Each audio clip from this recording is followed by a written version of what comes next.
So will we be able to defeat Autumn?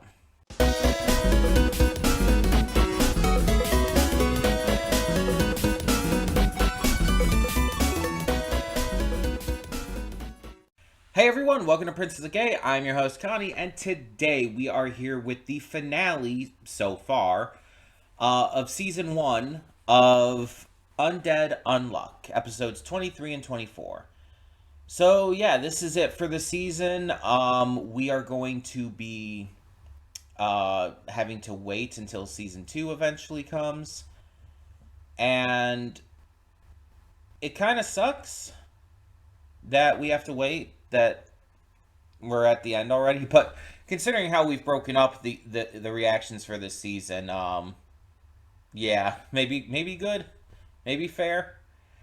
Um, just a matter of a lot of reasons for having like 2 breaks for this series and for it taking us so long to get through in total, but I'm glad that we have gone through and that we are finishing it up, because it's a great series that definitely deserves a lot more love than I think it honestly got. And I think a lot of the hype for it was ruined by how it was, streamed here in America. Just, bullshit with that. But yeah, either way, I'm excited to see how this ends. Seems like Victor is going to be our ally for now. At least is going to put his faith in Andy and Fuko, in order to use Fuko's directed unluck to be able to help defeat God. And so that's good that he's going to play nice with us, because honestly, he's a problem, and he's been a problem. But we also kind of started to find out a little bit about him and Juice's past, and seeing that they were actually, a thing. That there was actually love there. And for whatever reason, we did see that it looked like Juice was the one to jam the shard into Andy's head, and is the reason why he's Andy instead of Victor. But we didn't get a further look into that because Victor did stop us, and now he's just saying, just ask Juice, basically. And it seems like Fuko's going to be headed out of the book. So, yeah, I guess we're going to have to take on Autumn. We're probably going to have to deal with the bad guys. A lot of crazy shit's about to happen, I'm sure, but let's finish this out and see how this series, for now, ends. Hold up just a sec. Before you click that link down in the description below to get to today's video, I want to remind you of all the awesome content we have both on this channel and the Princess of Gaming channel. Let's check it out.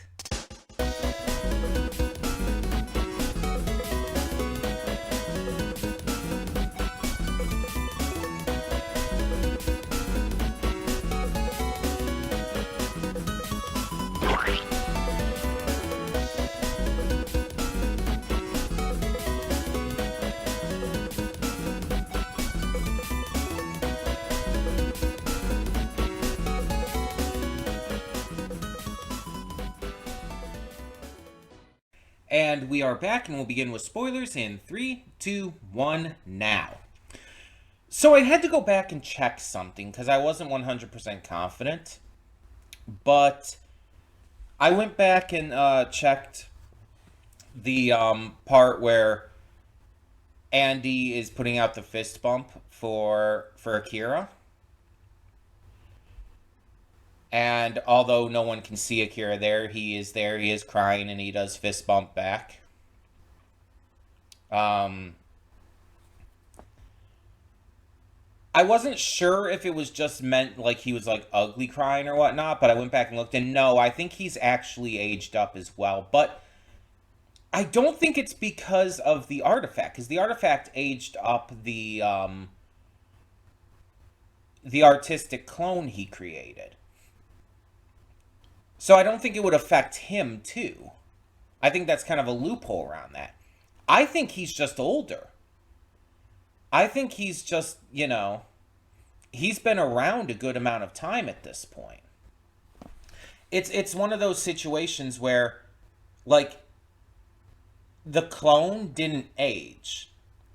So the clone has been around for all this time and has been like a representative of like his younger self, but he's older than that at this point. And he didn't look like really, really old, but he was definitely much older. Maybe in like his 50s or whatnot. I could believe that, 50s or 60s. Um, I'd say more likely 50s. Um, and his younger self is probably more akin to mid to late 20s, maybe. That's what the Ano-un appearance is more supposed to represent, I guess. So, from what I gather from his negator ability, unknown, it just makes him It's kind of like unseen, though. That's the thing. Unseen was with the others here, and was the one who was killed, and he could just like go invisible. It was just the power to turn yourself invisible. But unknown seems like it's like not just invisibility, but almost entirely intangibility as well. Because like he couldn't interact with people or anything either, right? But he was making the manga before he was able to create the clone of himself. So he could at least to some degree interact with things.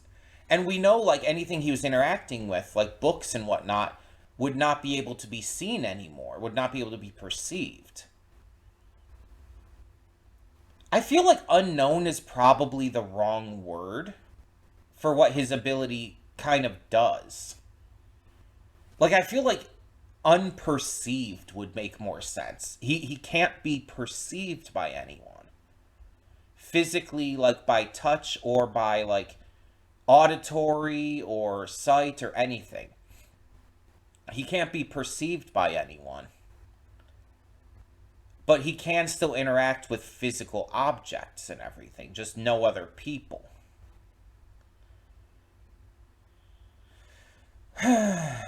I do hope that something happens that'll be able to, like, make Andy and Fuko be able to see him, like, to meet the real him eventually. I wonder if maybe defeating God will, like, stop all of these abilities from occurring. And that he'll just be able to, you know, be perceived again. Mind you, his mom's already gone, so that's not going to get rectified. He's not going to be able to see her again. So I don't know at this point. There's a lot of questions. And the thing is, he doesn't even know what's going to happen now. As he was pointing out, like, with the future he saw now changed, he doesn't even know how things are going to go. He just knows that Fuko and Andy's survival is key, that it is, like, necessary. Otherwise, Ragnarok will occur. So I don't know. I don't know how this is going to go down. But I guess we'll have to wait until season 2. Which I did check and it is confirmed. Apparently there's going to be like a 1 hour special as well. Like, I guess in between. But I wasn't able to find like any info on like a release date or anything. There was thoughts that season 2 was going to come out this year, but again, haven't heard anything about it. I guess it's maybe still possible. But I think it's probably more likely it'll come out early next year at this point. We'll see. We'll see. Um, but yeah, we do know season 2 is coming. I don't know if it's going to be the last season. I don't know how much more content is available from the manga, so I can't say regarding that. But I'm definitely going to watch that when it comes out because this was great. And getting to see this finale, it's like, it really kind of caught me off guard. Because you introduced this character, like, only, what, a couple episodes ago? And by the end of this season, by the end of this season finale here, it's like, he's my second favorite character in the goddamn series after Fuko. Yeah, he even beats out Andy for me, and Andy's still number 3, I think.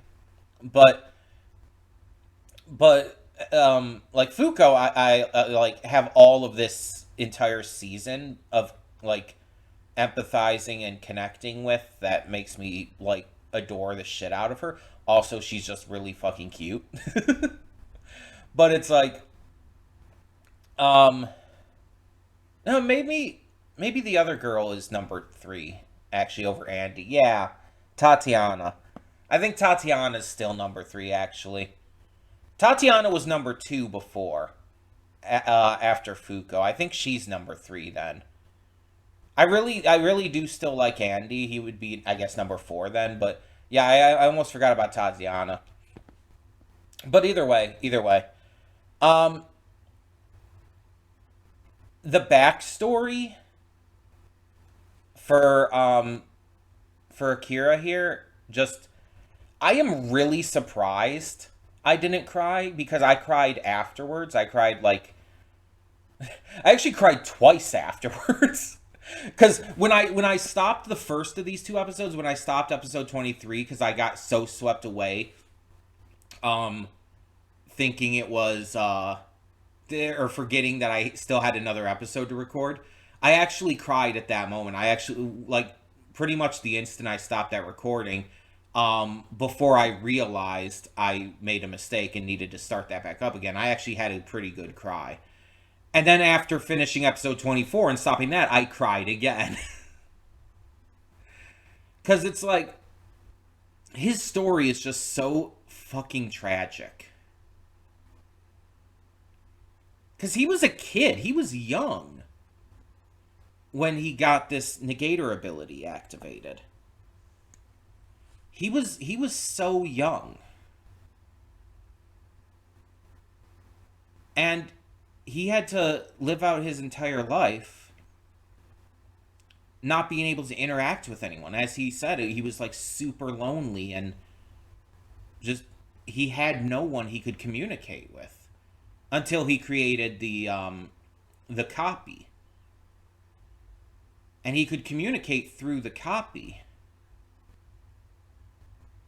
which is great. It allowed him to be able to start talking to people again. But by this point, like, he was already so horrifically traumatized, and by the time he was able to create the copy, his mother had already passed. It's like, Jesus fuck. Not to mention the fact that when he was a kid, before he left, he had to deal with seeing his mother have this like emotional breakdown, and eventually get to the point where, like, all she could do was just hope that he is alive somewhere and living out his dreams still. Jesus fuck. Like, I am really surprised I held it together. Because by all accounts, I should have been bawling. And again, I cried afterwards, but by all accounts, I should not have been able to hold that together, because that really fucking hurt me. That really got to me. And the fact that this character was only like in, what, 5-6 episodes, something like that? Maybe not even. Maybe just 4 or 5. Either way, a short amount of episodes. The fact that this character, that he was only in this few of episodes and still made me care this much about him, just a testament to the writing here. And to see that he was like so deeply and directly connected with all of this from the beginning and we didn't even know. It's just, it's horrifically tragic.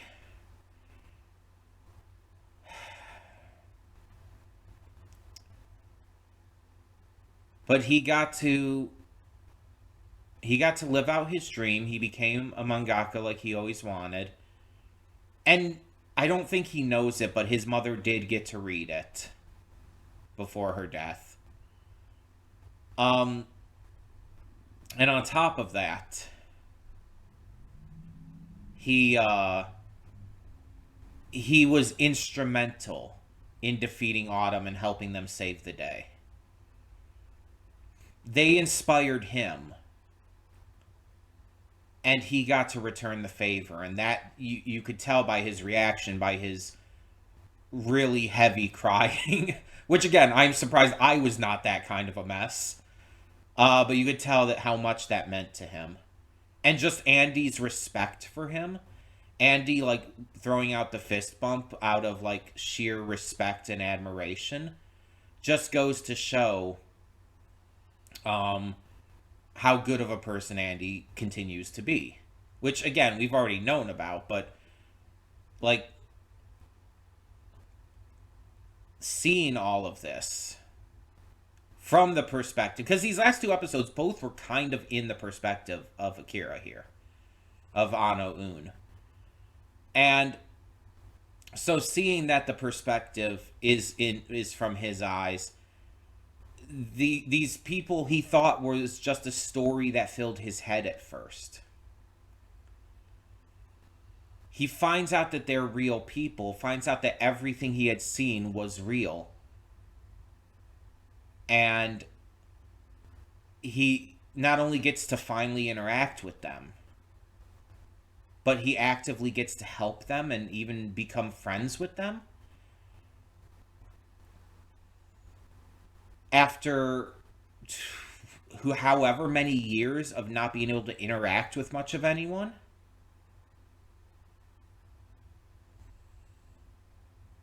Like, fucking hell. It's so, like, emotional and like strongly written that it gets to me. And then you have, like, Under helping out at the end there. Even if one of them was killed by Andy. And we find out a lot more about Rip as well, and find out, oh yeah, he's a trauma baby too.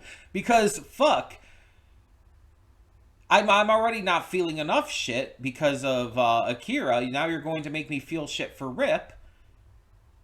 And show that he lost the most important person in the world to him, and has excessive guilt from it because he blames himself, and now chooses to be a villain specifically because he believes that if he becomes a hero, it would be like he would have to leave the memory of Layla behind. Which I don't think is the case at all, by the way. I don't think he would have to do that at all. But he believes that, and he's so, like, locked into that trauma, so locked into that pain, that he can't see himself doing anything else. And this is absolutely the reason why he wants the Ark. He wants Ark because he wants to use it to go to the next world line. So he can save Layla. He can make sure that she doesn't die. But Akira told him that he can't even use it. So I feel like there's a lot more about that we're going to have to find out. There's a lot more information that we just don't have yet. So at the end as well, we're seeing what I guess is going to be Winter, the next UMA we have to get. And it showed Juice and Billy, so that's really interesting. That's a cliffhanger to leave off on.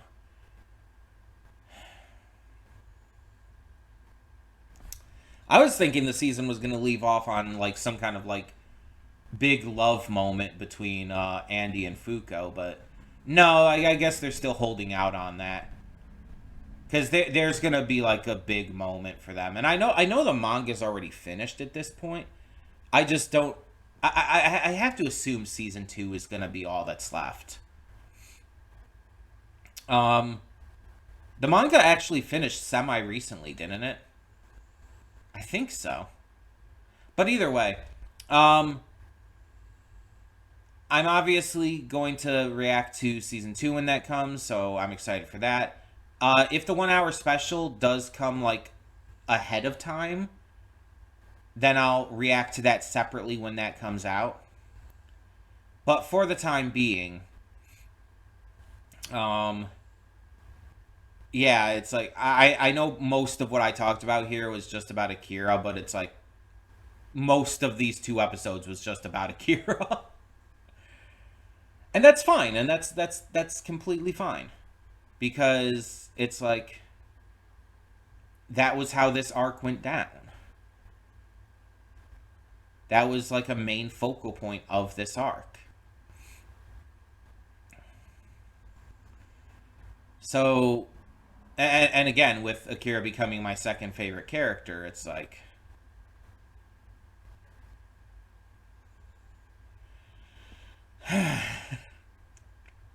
I'm good with it. Um, I'm very excited to see where this continues to go and what we take on next. But for the time being, we have to announce what's going to replace this on Fridays. So there had been a couple things that I've been thinking of, but what I decided to go with is actually something I was suggested to check out back at Youmacon this past year, back in November of 2024. Um, I was at Youmacon and I was talking to someone kind of randomly, which does happen, like with helping out with like standing in front of doors and checking people's badges. I'll end up talking to people. But I was talking to someone about like different anime I was watching at the time, and they asked me if I have ever heard of or checked out an anime called Cutie Honey. And I told them it's like I've heard of the Cutie Honey series, I guess, but never checked out like anything from it. I hadn't heard specifically of Cutie Honey. Um, but they suggested it's like, oh, you might be into that. It might be something to check out. Didn't tell me anything about it, which actually I'm thankful for. But I did look it up, and although it's taken obviously months and months to get to it, I think I'll check it out because it's a 3 episode OVA. It's only 3 episodes long. Each episode is double length in terms of runtime, about 45 minutes or so, which isn't a big deal. That's easily doable.